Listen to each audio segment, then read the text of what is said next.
You are listening to the Hiking Radio Network, where we talk the walk with shows by hikers about hikers for everybody.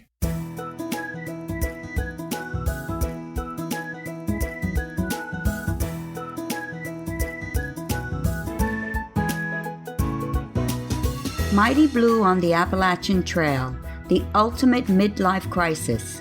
Join Steve and his guests every week as he staggers from Georgia to Maine.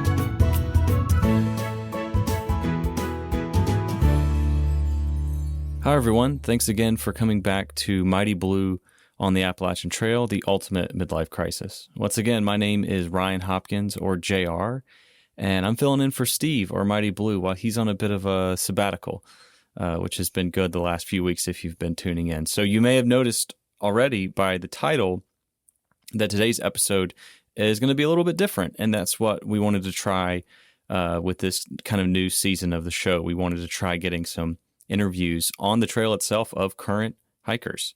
You know, people always mention they enjoy hearing current hikers and their stories and what's going on the trail at the moment. So whether that be through following a hiker or through blogs or through YouTube, that's always a popular thing. So to be frank, and I wasn't exactly sure how this was going to go. I actually, called Steve and asked if he had any advice or wisdom on where to head to or what to plan for. And he said very specifically to me, if you put a microphone in front of people, they'll usually talk and they'll usually share, and people are pretty generous with their time. So I just went with that.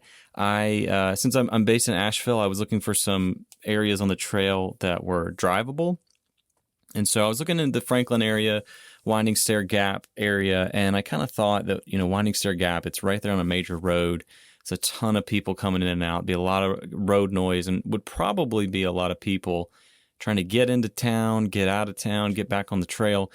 I don't know. It didn't feel like it would be the best spot to get interviews. In hindsight, probably would have worked just the same. When I drove by, it was pretty packed, as you can imagine. But I ended up going to Rock Gap, which is just a few miles below Winding Stair Gap, or south of Winding Stair Gap. It's at mile 105.8 on the AT, at least according to Guthook it is. And it's a small parking lot. There's some trash cans there and a little sitting area. And I just said I'll head there and see who shows up and see if they'd want to talk about their hikes. So I pulled in and I was pretty surprised. Basically, by the time I parked, there was a handful of hikers coming through there. So I kind of had to set up with my microphone and get going rather quickly. So you'll probably be able to tell that with the quality of the interviews. So I want to thank everyone for their just understanding that, on trail, not only have I not had time to prepare questions and background information on the hikers like I usually do, it's also not the best place to record. There's trucks going by, there's wind noise. So I did the best I could, but hopefully maybe it will make it feel a little more authentic. Moving forward, I've already got some more ideas about how to make the on-trail interviews better. So basically what I'll do is we'll go into the interviews that I was able to get, some of them long, some of them short, none of them exceptionally long. Most hikers at this point were pretty early on in their hike, except for one of them that you will find out about in a bit. And some, like I said, a variety of types of interviews.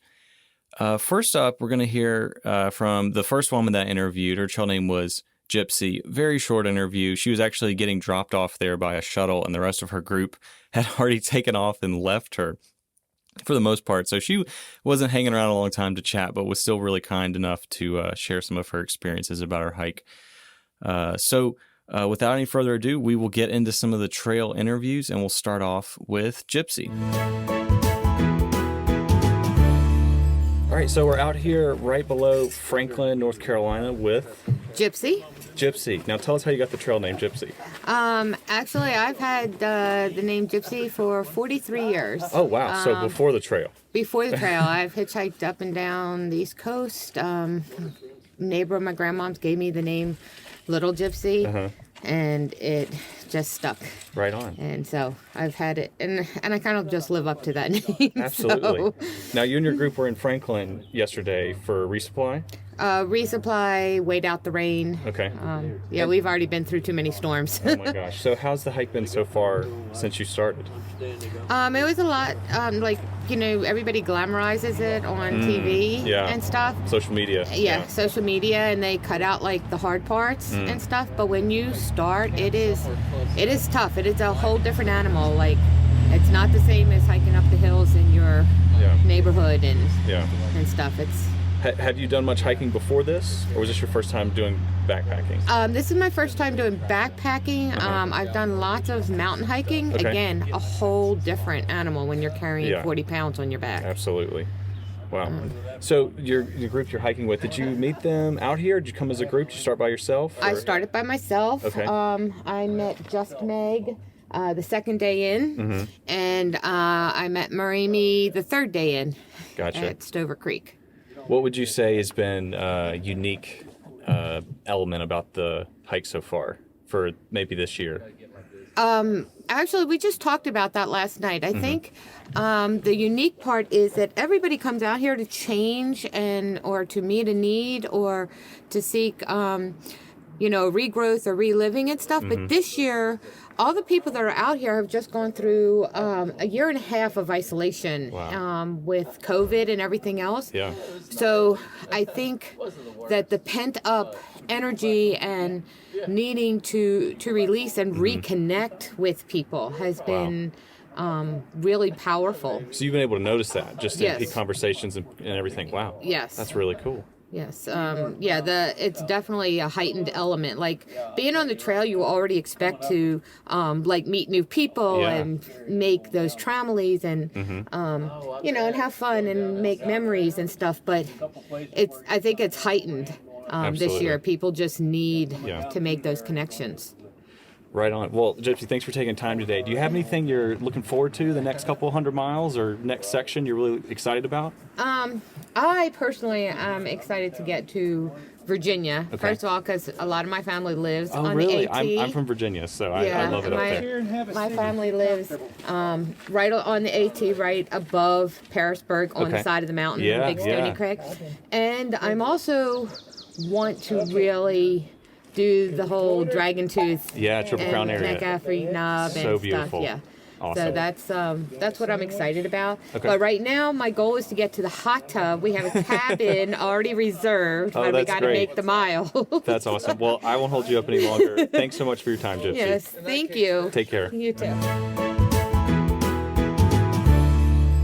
All right. So I really appreciated what Gypsy had to say about just the realness of the hike and what is actually, shown online or where have you versus what the real day-to-day, the highs and lows are like on the trail. So I always appreciate that kind of authenticity. Next up is a guy by the name of Perry, or I think his trail name's Cam. He didn't seem to be fully all in on that trail name, but I think it's going to stick. But it was quite funny when I got to the parking lot there at Rock Gap. There was a guy there dropping his trash who was a hiker, and I actually asked him if he wanted to be interviewed, and he wasn't quite interested, but he was still very nice. And he said, "There's a cameraman coming." And I was like, "What does that mean?" And he kept using the term cameraman. I don't know if he fully grasped what that was, but I knew that Perry had a unique story and unique element to his hike, and you'll learn from the interview that he's a photographer and was hiking with some camera gear, which was a little bit unique. So let's hear from Perry. All right, we're here with Perry. How you doing today? Doing well. Much better than yesterday. Right on. Well, thanks for taking some time out of your day to chat with us. So, you started at Springer. How's the hike been so far? Gosh, it's been incredible. Yeah. It's been a little bit of everything, but overall, it's been just a phenomenal experience. Okay. So you said you're heading into town today at Franklin. Is that right? Well, I'll probably camp somewhere close. Okay. And then I'm going to head into town early tomorrow. Okay. Try to get some riding done and stuff. Okay. And maybe get some work with my photography done too. Yeah, well, I was going to ask about that. I noticed you had some extra gear with you over there. Do you want to share more about what that's for? Yeah, so I've got kind of a chest rig on it carries my camera body, and I've got 2 lenses with me. Okay. So I've been just doing a lot of photography and kind of capturing things along the way as I go, people, locations, like the landscapes. Oh, wow. Now, were you into backpacking first and then you got into photography, or you were in photography and then that led you to backpacking? I was probably into backpacking first. I grew up in the town of Roan Mountain, Tennessee, which is right along the trail. In fact, my parents' house is probably just 2 miles from the trail, Okay. so I could basically walk down the road and be on it. And my dad used to take me just all over the place, kind of, to go on little hikes and excursions. Wasn't crazy about it growing up, and then something just happened, and I got the hiking bug, and I've been doing it for a while. Photography just kind of found me. I enjoyed, sharing things with people I knew, and it was kind of a medium of storytelling in which Absolutely. I could take people with me to these places. And that's kind of what I've been doing on this journey too, is just kind of allowing people to come along on the adventure with me. That's great. So have you been sharing your photography online, social media, or are you kind of waiting till the end of your hike, or? So actually tomorrow I have to go into town, and I'll be providing some of the material that I've got thus far to a friend of mine, and he's working on uploading it and getting stuff kind of prepped and ready. But yeah, I'll share it on social media, Facebook, Twitter, Instagram. If folks want to follow along with that, where can they find you? There's a few places. A lot of people go to my Instagram. So my Instagram's Perry Winters Photography. Okay. I also have a website on SmugMug too. That's where I actually put a lot of my work up and stuff, and people can buy there. It's just really fun. That's so great. Have you found any particular challenges with photography overnight backpacking? I mean, I'm sure there's some components of charging and weather that can be kind of tricky. Some aspects I was a little over prepared. I was really worried about running out of battery life. So I packed a series of backup batteries for my camera. I actually sent a few of those home. Right now I'm just carrying one backup, because most of the time it's I'll normally make it to another waypoint to where I can recharge or something, whether it be a hostel or a town or something like that. It hasn't been really too difficult.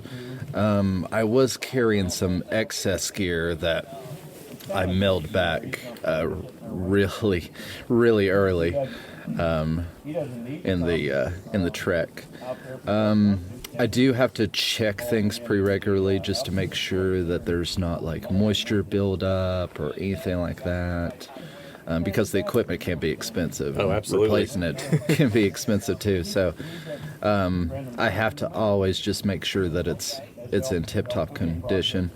On top of that, and trying to get the miles in and finding the moments where I'm like, okay, I want to capture this. Yeah. There's a balance that you really have to strike in that. You kind of have to pick and choose where you're going to stop and be like, okay, this I want to have on video, or have a few shots of it. Yeah. But also I've got to keep moving. Exactly. And stuff. So yeah, it's very pick and choose. What advice would you have for folks that maybe are into backpacking and are interested in photography, but they're not at a level where they're hiking out with this kind of gear, and they're just kind of learning the basics about taking photos on their journey? What advice would you have for them? It really just depends on how in-depth you want to go. If you're going to go you want to go with it. So if you're just kind of wanting to capture the experience and whatnot, there's probably easier ways of doing that, like with a phone or something like that. So you have to take weight into consideration, especially because if you overload yourself too much, you're gonna burn out really fast. Right. And that actually, I came really close to burning out in just the first 20 miles of the trek, and then I kind of reassessed everything and got situated. It's been much more comfortable now. I would say for anyone that's kind of wanting to get into like doing adventure photography or something like that, or maybe folks that they just have their phone and they just want to get better with, taking photos as they hike, or adventure photography as well. I would just say, go out and do it. That's the best way to kind of learn and hone your craft, and share your experiences and stuff. Tell a story, and I would say just go do it and have a blast while you do it too. That's awesome. Great. Well, is there anything that's coming up in the hike that you're really excited about seeing or photographing? I've really just been kind of taking it a day at a time. I do look forward to getting into the Smokies. Yeah. Or that'll be very exciting. That'll be the first time I've done a hike all the way through the Smokies. Okay. I've just done some patches here and there. I think right now I'm looking forward to getting around my hometown and stuff. Just to see people that I've missed. Yeah. And like I've only been out here close to 2 weeks now. Yeah. But, you start missing people that you care about and you love. And the trail's so close to your hometown, right? I mean, that's got to be exciting to kind of come through there on that journey. Yeah, so I previously lived in Johnson City, Tennessee, and the trail course passes through the Nolichucky Gorge. And Nolichucky Gorge is like maybe 20 minutes from there. So that'll be really close to a lot of people that I love and care about, and they're really happy to see me whenever I pass through. So I'll probably spend like a few days there catching up, and of course passing through Round Mountain, getting to see family again, stuff like that'll be great. Awesome. Well, I really look forward to seeing your photography as you continue through your hike, and really appreciate you spending time with us today. Oh, thank you so much. It's been a pleasure. Thanks. All right. That was a great conversation with Perry. Just super easy guy to talk to, and really enjoyed hearing his perspective on his journey. I think the whole element of hiking and storytelling is definitely something that I'm familiar with and close to my heart. So seeing someone else that was interested in storytelling through photography and videoing, I think is just fantastic. So I will put his Instagram and his other photo sharing site information in the show notes, so you can check out some of his photography from the trail. And I think he had some great advice. So just get out there and do it. I think that applies to so many things when it comes to hobbies. You don't have to have the best gear in the world. You don't have to have the most expensive thing in the world. You don't have to whatever. Just get out and do it and start somewhere. It really goes a long way. So whether you are interested in photography, or it's hiking, or it's some other element, or something completely different, you can spend all day, reading online and watching YouTube videos. And those things are good for preparing and learning and figuring out where you want to head. But at some point, it does make a big difference just to get out there and try it. So I applaud him and definitely echo his advice. Next up is a guy by the name of Gandalf, who I had just a great conversation with, and really enjoyed his personality. He had this really incredible hiking stick that was carved. I don't even know, like a dragon. I mean, it's just really, this is something that I couldn't believe that he had hand carved it. It was just really amazing. I'll put a photo of it in the show notes. But he was hiking with that, and he also had carved these little stick figures out of some branches that he was giving to people or putting at different places on the trail. So Gandalf is a really cool character, and we'll hear from him now. All right, we're here with Gandalf. How are you doing today? I'm doing well. Great. Well, share with us just how the hike has been so far, when you started, and how's it been going? It's been going very well now. Not really had too many problems. A little bit of ankle issues that have kind of resolved themselves. No blisters, no knee problems, etc. I started on March 19th, I think. Okay. And did the approach trail, and it was kind of a cold, rainy day, and I did the entire approach trail. Got all the way up to Springer Mountain, spent the night at Springer Mountain in the rainstorm, got wet tent, and just very cold, and was ready to quit. Wow. The very next day, I was ready to quit. And my wife picked me up. I actually took a 0 the very next day. Wow. And we went to a hotel, and we were going, I was thinking about quitting, and then we spent the entire day talking about whether I should quit or not. Okay. And we decided that I would continue. So then I went back out on Sunday to Springer and decided to give it another shot. And I met up with RV, another hiker. Yeah. Like 20 minutes later. How about that? And we've been together ever since. That's awesome. Now, I'm glancing at your gear over here. I'm trying to get a sense here. Is this your first time backpacking, or it looks like you've probably had a little bit of experience before? It looks like that, but no, this is my first time backpacking. Okay. But I have been preparing for a year. Okay. I did a lot of gear research and watched just tons of videos and read a lot.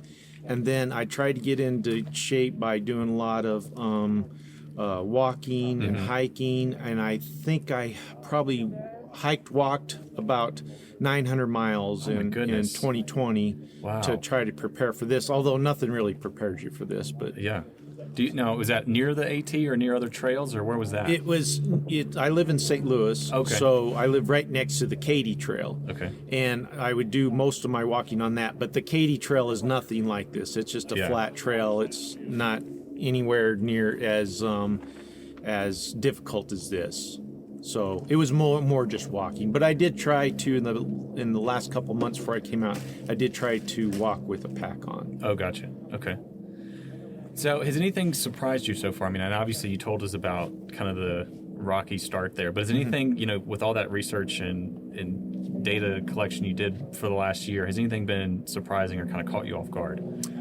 Maybe the cold weather. I was like, for some reason I had it in my head that this is the South, and in March, we would be getting up into the 70s. And, so we've had to take a few zeros here and there just because up in the mountains it was going to be in the teens. And while we have very good gear, I've got a 10-degree bag, I just did not want to be in that kind of cold weather. We want this to be fun, absolutely, and not just survival mode, absolutely. So we have taken some extra zeros here and there just to avoid bad weather. And it's at the end of the day, it's just a vacation. So whatever whatever makes it best for you, that's what it's all about. Exactly. Well, great. I really appreciate you spending time with us today. The last thing I'll ask, as you're heading out of here, we're heading towards Winding Stair Gap in Franklin. Correct. Is there anything that you're really looking forward to on the hike, or that maybe you've seen online that you're really excited to get to? I think probably the Smokies, and I want to get up to Kleeman's Dome. Yeah. Probably looking forward to that.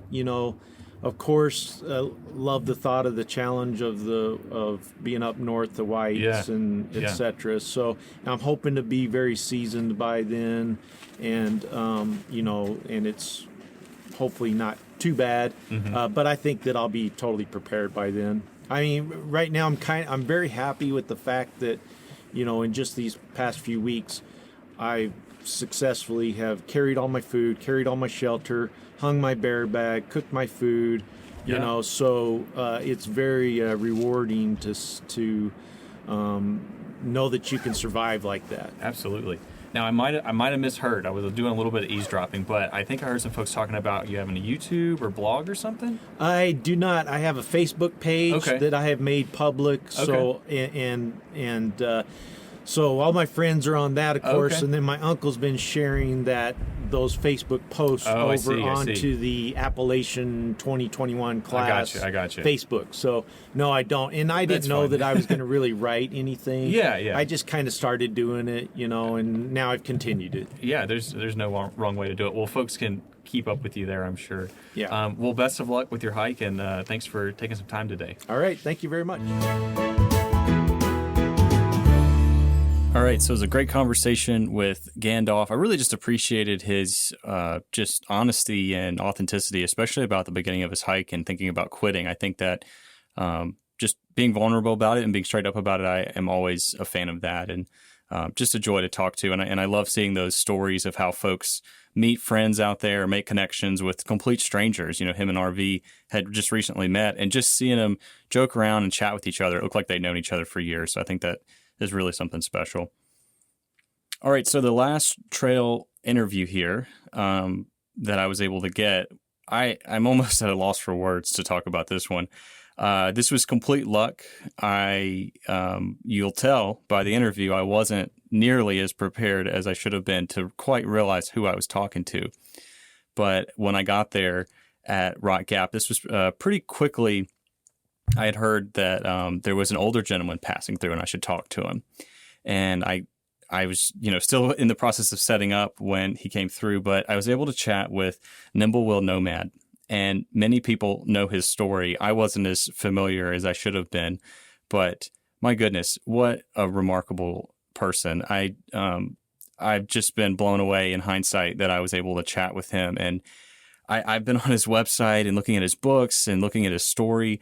And everything, I was just like, my goodness, what just a remarkable person. So Nimblewill was so kind to spend some time and be interviewed by me. And you'll notice I kind of embarrassed myself a few times by not knowing as much as I probably should about him. But he was so kind and just so humble about it all. And what a hiking resume. I'm just going to give you some of the highlights here from his website.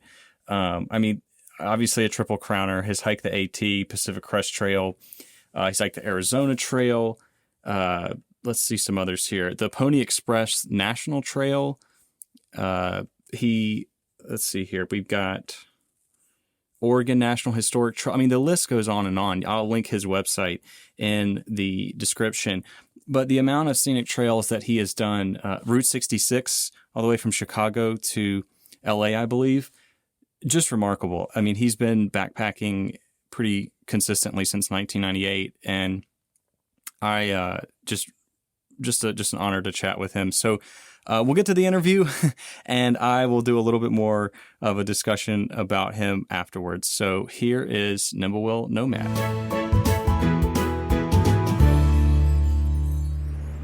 All right, I'm here with Nimblewill.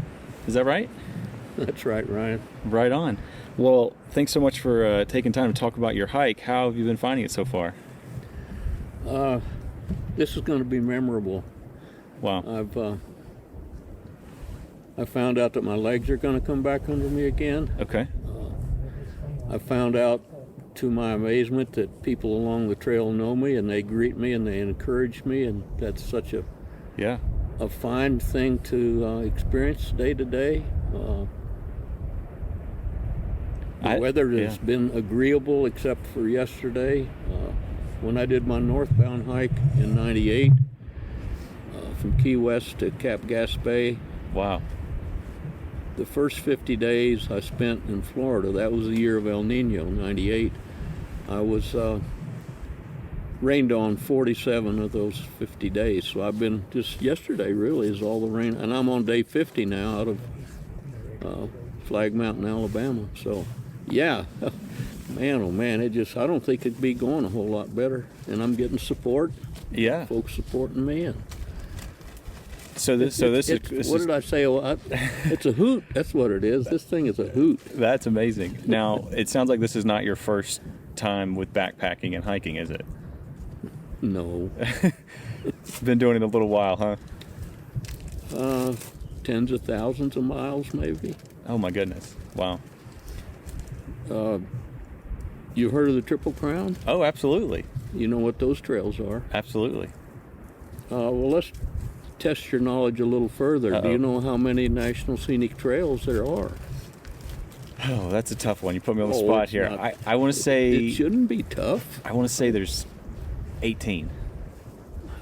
You're just guessing, making wild guesses. There are 19 national historic trails. Okay. And there are 11 national scenic trails. There's 30 national trails collectively. Okay. So wow. the national scenic trails, the three premier are your Triple Crown, the AT, the PCT, and the CDT. But there's 8 other ones. Absolutely. I've heard of a few. Okay, well, there's 2 people that we know of so far that have documented having, my goodness, look at this, having hiked all 11 of them. Okay.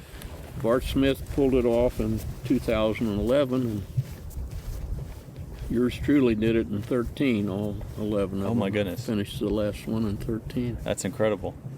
Well, either that or there's other ways to describe it. So, holy cow, I mean, with that resume, we could chat for so long about those different hikes, but I'm curious, what led you to the AT this season?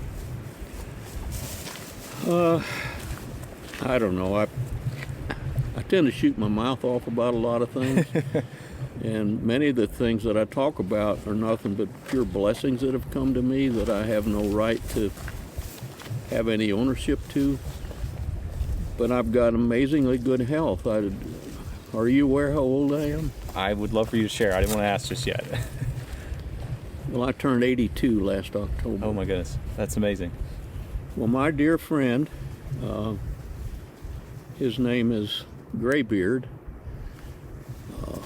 3 years ago, he hiked the Appalachian Trail, and in June of that year, while he was hiking it, he turned 82, and when he finished at Katahdin, he was the oldest person to have hiked the Appalachian Trail. When I finish at Katahdin this year, I will have done it in a period of time that I would have been 8 months older than him. So wow. I'll be the oldest person. That's pretty cool. To through hike the AT. Right on. Well, okay, well that kind of motivated me. But are you familiar with the term hiker trash? Oh, absolutely. Yeah. You're probably looking at the ultimate hiker. If you looked it up in the dictionary, your picture would be there, huh? Be right. Yeah, there it is. That's hiker trash right there. So I have that. Wow. That burning urgency and desire and passion. Wow. What's around there? Do you see that up there? What do you think's around the corner right there? Let's go look. Yeah, exactly. We're looking right down the AT right now. Yeah, looking down the AT. Well, let's go find out what's over there. Exactly. That's sort of a curiosity and inquisitiveness and just excitement about it. That's so great. Now, I'll ask you this other question. Now, you said you hiked the AT in the past. Yes. How have you seen it change over the year? What was that hike like compared to how this hike is going? Well, there used to be dirt on the AT. The dirt's gone now. It's pretty much rocks and roots. Yeah.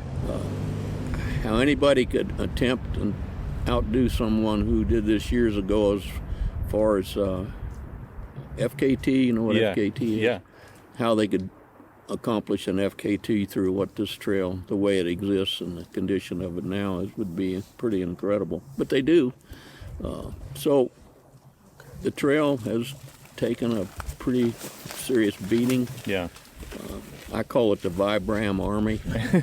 Has passed through here numerous times. Put a lot of miles on it. Yeah, but still, comparatively, I had different motives, different motivations, different interests, different desires.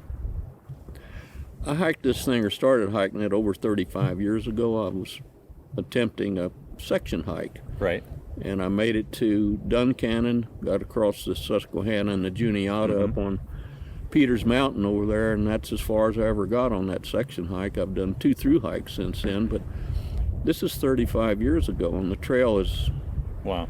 It's become more a social experience now. You didn't have the number of people on the trail you do now. You didn't have the hostels. You didn't have all the social events and all the things that are kind of wrapped around, and the trail is well known for now. That didn't exist, at least not anywhere to the extent that it does now, Ryan. Yeah. Probably if we started making a list, I could make 10 or 15 things on a list that would be different now than then, but primarily the treads changed, and the awareness of the trail has changed.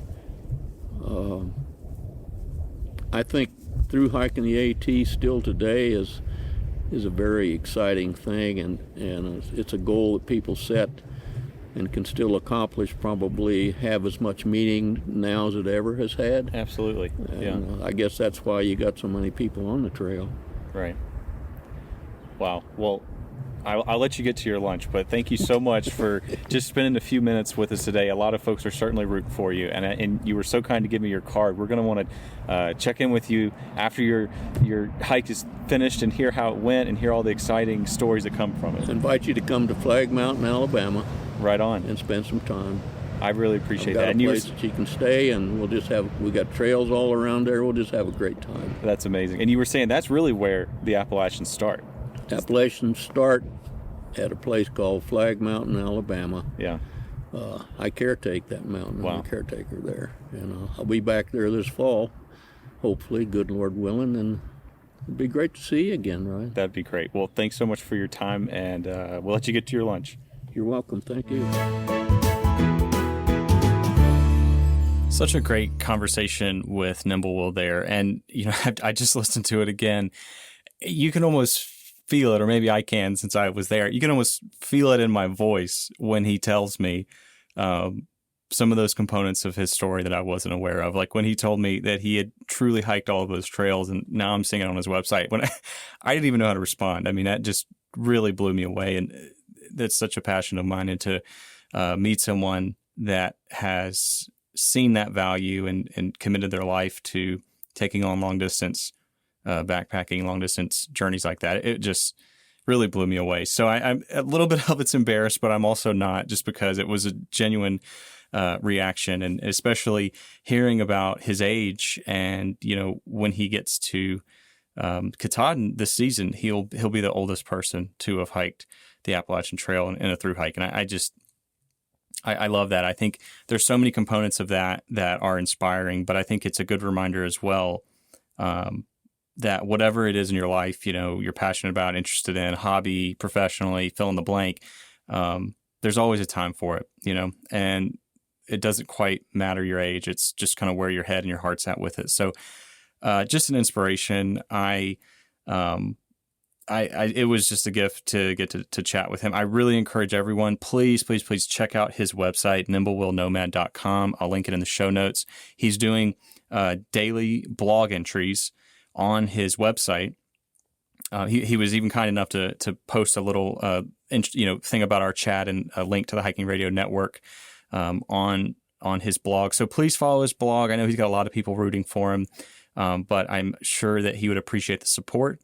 He was kind enough to invite me, down to his place in Alabama. And let's not forget, I mentioned at the top of the show that some people were far into their hiking. He's already completed the Pinhoti Trail and the portion of the Benton MacKaye Trail to get to the AT. So, I mean, he's truly hiking, from the southern tip of the Appalachians at Flag Mountain, Flag Mountain, Alabama, all the way to Katahdin.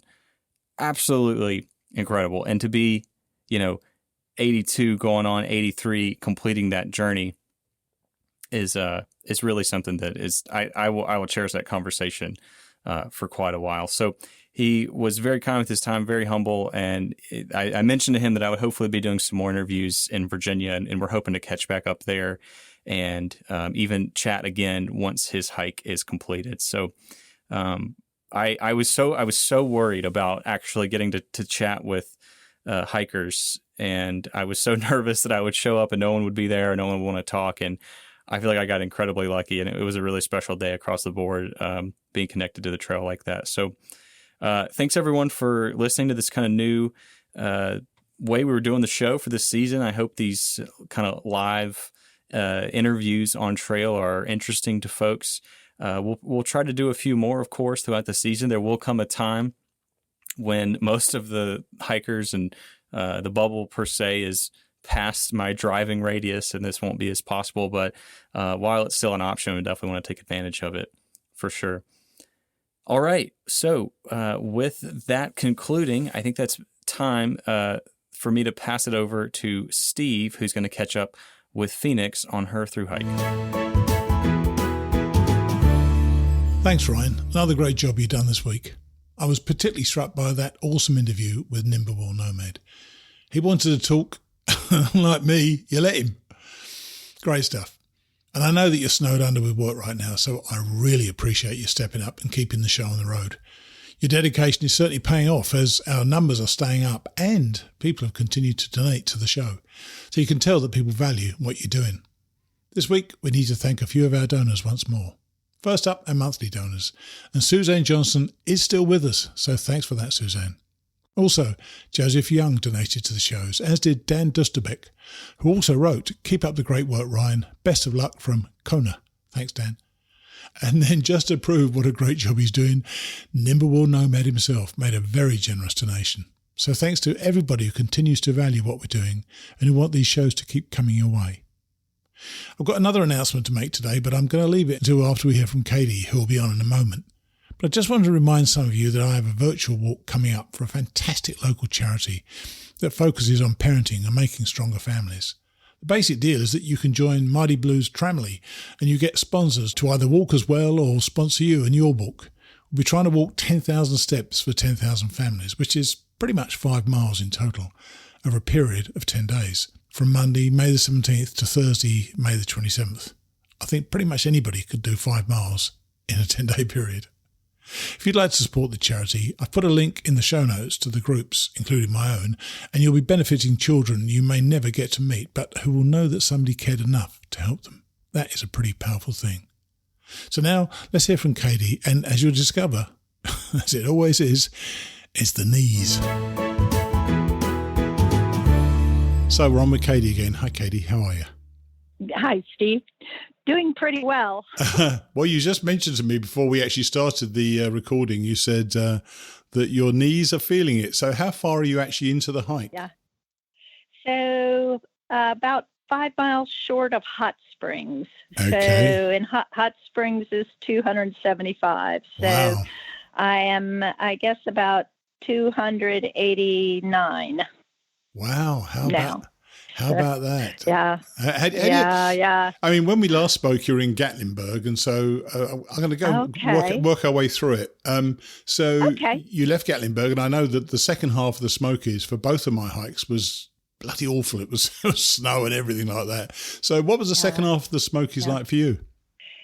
So for one thing, they closed down one of the shelters, Cosby Knob Shelter, which we'd planned to stay at because of bear activity. Sure. And so we made the decision that so I went from Newfound Gap to Tri-Corner Knob Shelter, which was, I think, maybe about 16 miles. So that was but the day was beautiful. It was sunny and very pleasant, but a pretty grueling hike. Sure. And then the next day had to skip Cosby Knob Shelter because it was closed. So went to Davenport Gap Shelter. So literally did the second half in just over 2 days. Wow. Which wrecked my knees. I can tell you that. That will do it for you. So you got to so you got the second half of the Smokies in 2 days. Both of my times I did it in 3 days, and I needed it as well. I tell you. So you've done some quite long miles. How is that? All right, your knees. Well, your knees are always a problem. So how is it for you? Physically so far, generally the hike, is it just the knees that are a problem? I feel like up until yesterday, I was feeling pretty good. I was doing fine. Knees were bothering me, but since coming out of the Smokies, I've put in additional long miles, and I need a break. I need to take a 0, maybe 2 zeros, let my body rest. And I think my plan is I need to scale back the miles for a few weeks and just to keep my head in a good place and my body in a better place. Yeah. So you've carried on doing longer miles, have you? So let's see, Davenport Gap, and then we stayed at Standing Bear Farm. Fantastic. Which stayed in the treehouse. Oh, that did was you? Kind of fun. Yeah, I bet. Yeah. Yeah. And then hiked, I guess, let's see. You can, if you look at over the span, I'm now just about maybe 5 or 6 miles from Hot Springs. Hot Springs, yeah. So just some big miles. Yesterday, oh my gosh. So yesterday, I was supposed to hike about 14 miles and got off trail accidentally. Just came through. Oh my gosh. Came through one of those, I guess they're called kissing gates, or one of those gates that keep wildlife out, but you can walk through and turn. And I just started following the trail up the hill and noticed, wow, this is really getting rocky. This doesn't seem like what I've been doing. And then I look, and I didn't see the white blazes, came back and just got all turned around, almost got back to Max Patch. So wasted like 2 hours, maybe 5 miles. It turned into, somebody said, well, congratulations, you just did your first 20 miler. Yeah, you've got to stop this. This is for people of our generation. I know there's these superhumans out there who can do 30, 40 miles a day pretty quickly. I can't, and when I did my first 20 miler, after 500 miles, I'm sure, well after 500 miles. So I wonder is it because you're hiking with some people or with somebody that they're driving you on to do more? Because you've got to listen to your body every time. Yeah. So I can tell you the 20 miler yesterday was an accident. That was not my intention. It's still a 20 miler though. That's right. Yeah. And my body feels it. So no, I've already made the decision. And I have been hiking with a partner, and we've already had the conversation that, we have to do what it takes, to reach our own goals. Absolutely. And so I have some friends I'm meeting in Hot Springs today, going to do the mineral baths and, just do some yoga and try to stretch out, my legs and help give my knees a break. And then my plan is to scale it back. In the Smokies, you're required to stay in the shelters. Of course, I mean, they said that if they're full, you can camp around them. But now that I'm out, I don't need to make it from shelter to shelter. And my plan is to scale it back, keep to 10-mile days max, for the next few weeks, and just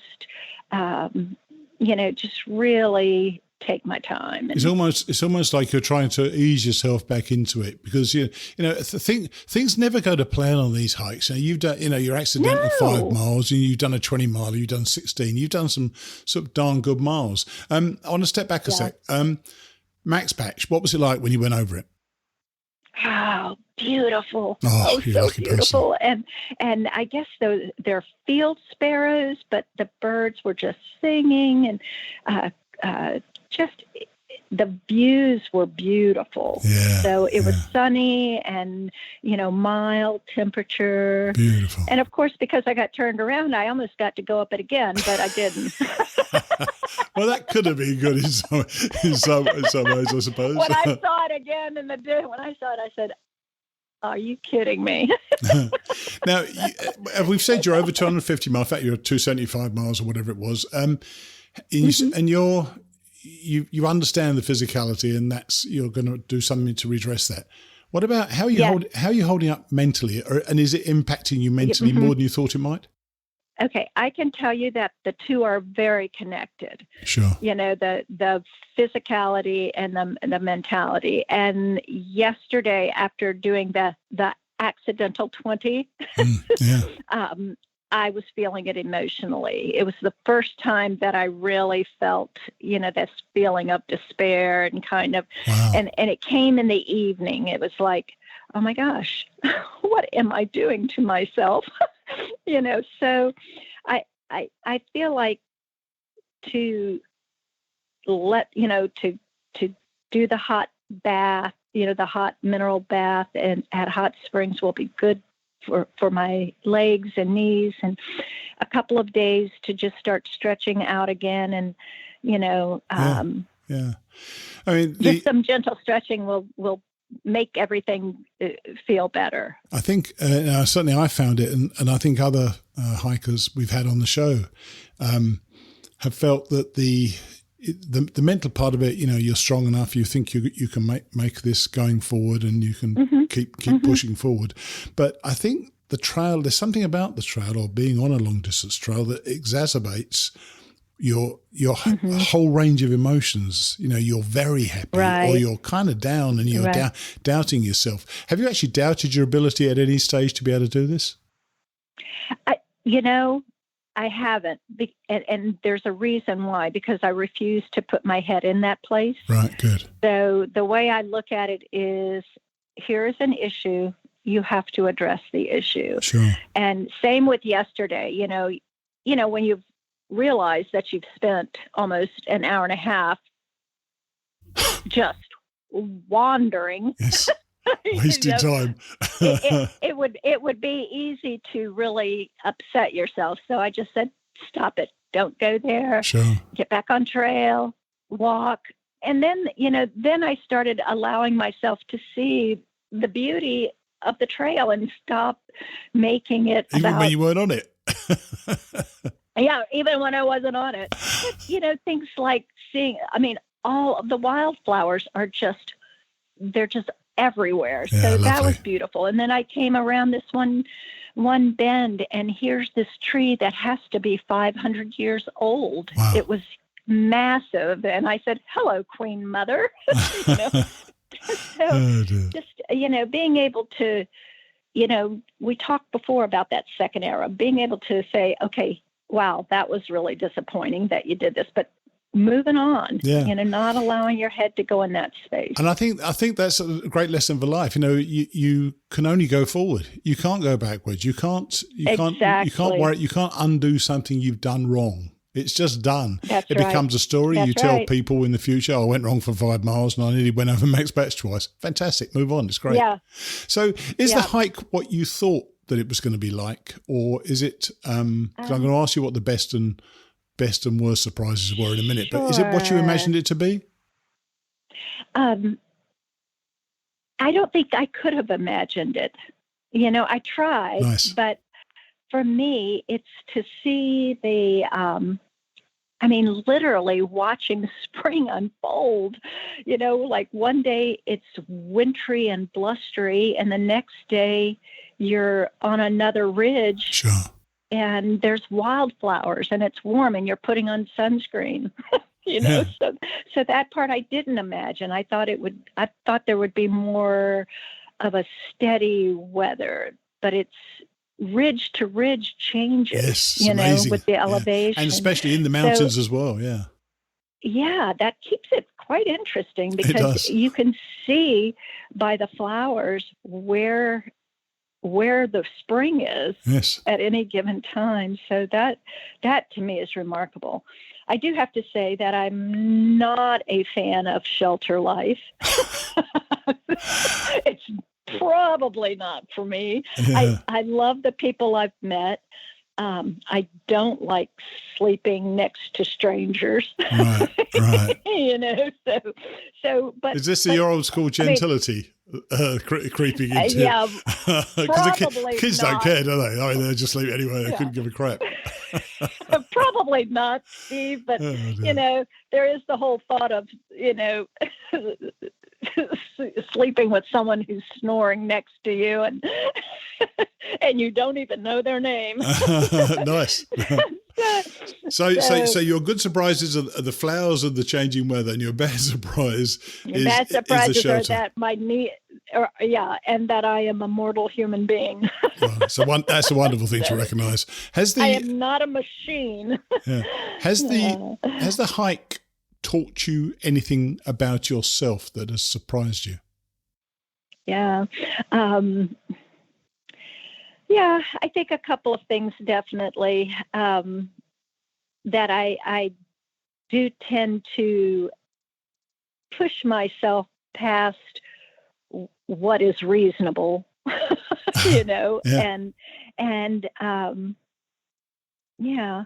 think that's one of the big things that I've done. And the other is that maybe I do have the ability when I stop long enough to say, you need to, you need to remember what your goal is, for one thing. Yeah. So, yeah. Are you still happy that you made the decision to come? Absolutely. Good. In a heartbeat. Because it's got to be fun. There are people out there I saw out there, I'm sure you must have seen them as well, who are struggling every single day. You think, man, right. what are you doing out here? Why do you feel the need to do this? But some people, it's such a calling that even though they're not necessarily enjoying it, they just feel they want to keep going. And I think the expression is to embrace the suck, and it does suck out there sometimes, doesn't it? Well, of course it does. Of course, but so does life. Yes, and exactly. For me, that I get to see things that a major part of the population is not going to see. I mean, I am watching wildflowers at different elevations, just doing their spring thing, and it is so cool to know that I'm seeing stuff that most of the world isn't going to see because isn't that something? It's so remote. Yeah. So what's the animal count so far? Is there any bears yet? Seen any? No, I'm a little disappointed that I haven't seen a bear. I actually hung out at the closed shelter for a little bit for lunch to see maybe if somebody'd come up. They had set up a tent, I guess, as bait for him, but I have seen voles. Tons of birds, these little, I think they're called voles, yes, I know what you mean. Running back and forth, chipmunks. The chipmunks are great, aren't they? I've seen tons of scat, yes. Poop. Yes, I understand the concept. It's okay. I've been there. And I have seen what I think is, how when bears come out from hibernation, they're itchy, so they're scratching their fur. Oh, yeah, definitely. Scratching their backs on the trees. So I have found clumps of bear fur. So how about snakes? Not yet. I did see like a lizard one day, but I've been watching for snakes. I'd like to see them, but I think it just hasn't gotten warm enough I never like to see them ever.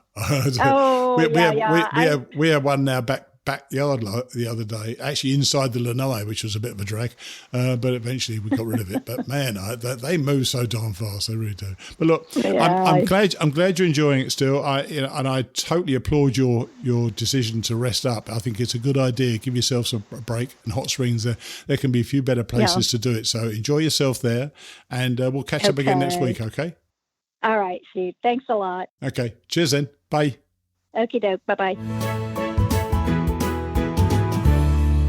She has definitely been pushing it. And I'm so glad that she's sensible enough to be listening to what her body's telling her. From my personal experience, I think that overdoing it in the first miles is the biggest cause of unintended curtailments of a through hike. You need to ease yourself into it, particularly when you're never going to see 50 again. Now, just before I sign off, and I'll be back next week, by the way, with a full show of my own. Before I go, I wanted to let you know a bit of news.